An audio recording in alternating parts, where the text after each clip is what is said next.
right, thanks for joining me on today's episode. As you saw from the title, what could possibly go wrong?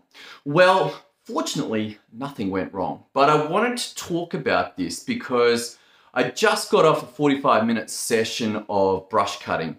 Now, my brush cutting is fairly dialed in. I live on 2 acres, and during spring and summer, if I'm not on point on the brush cutting, this place goes wild. Like, you end up with like grasses that are head high, got to swap to the steel blade to actually cut the grass down. Typically, we actually get an additional 3 to 4 hours of brush cutting done in summer just to try and keep up. In winter and autumn, it settles down. But today I went out and I'm like, great, it's getting a bit out of control. It's certainly not so bad. We are heading into autumn, or we're in autumn. But I couldn't find a couple of things. So first of all, I had one cushioned glove. Now, I saw my dog running around with the other one and I don't know where it is. So I had the choice of one cushioned glove or just going to a normal pair of gardening gloves. So I was like, all right, look, I'll run with the gardening gloves. Secondly, I couldn't find the connector that goes between my phone and my headphones. Now, the headphones sit in here and they're noise cancelling, and usually it's critical on the zero-turn mower, the large mower. They're pretty noisy. Brush cutting, I like to have it. First of all, to protect my hearing, and secondly, so that I can listen to a podcast or listen to some learning material or even some music while I'm doing the work. So that's missing. And then the last piece, my boots are missing. I'm like, man, where have my steel cap boots gone? And all right, I don't know. I'm going to put it down to the dog. I don't know where else they've gone. I have looked through the house. In fact, I looked for all 3 of these things. None of them were there. So I went without. I chose to go ahead and do the brush cutting without the headphones by wearing the gardening gloves and swapping the boots, the steel caps, for my gum boots. Now, all of this stuff I'm okay with. I'm like, you know what? I'm happy to assess the risk of these and say, you know what? It's okay. But I want to bring your attention to one thing that I was unwilling to sacrifice on. Do you know what it was? If you guessed right, it would be eye protection. Yes, eye protection. If I could not find eye protection, I'm not going out and doing that. No gloves, I can live with that. No hearing protection, I can live with that.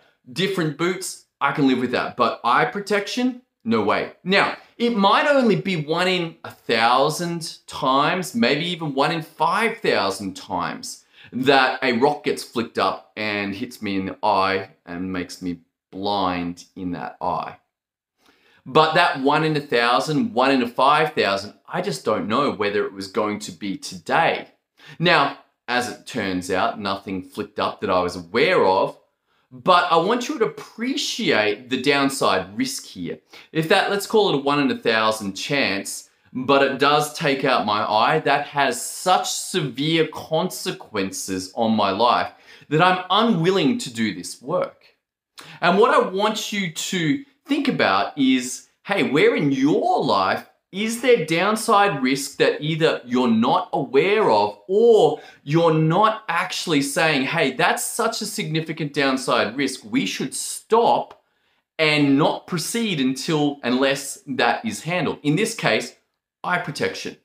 On the mower, ear protection. Like, they're the critical steps.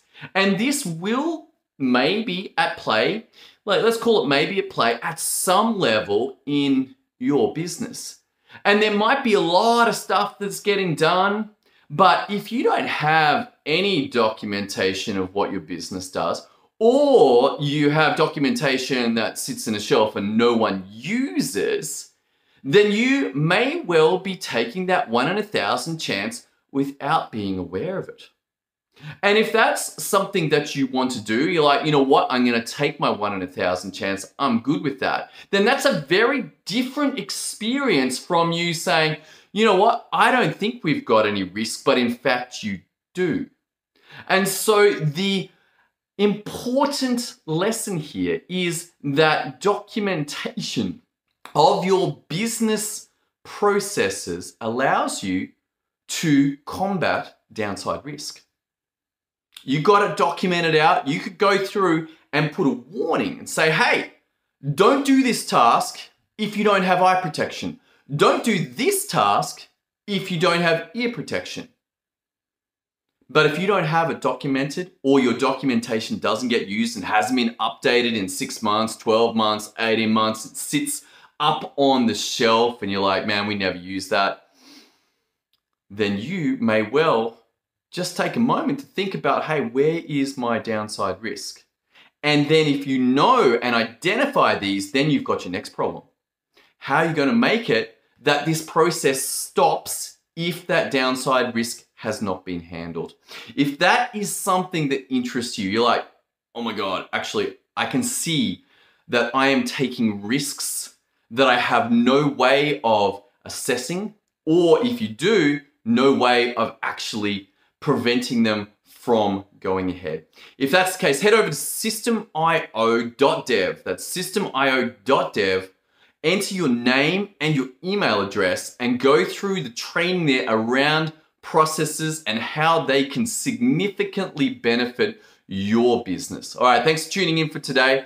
Look forward to seeing you tomorrow as we continue to explore the benefits of great documentation, great systems in terms of increasing your profits and decreasing your downside risk. See you then.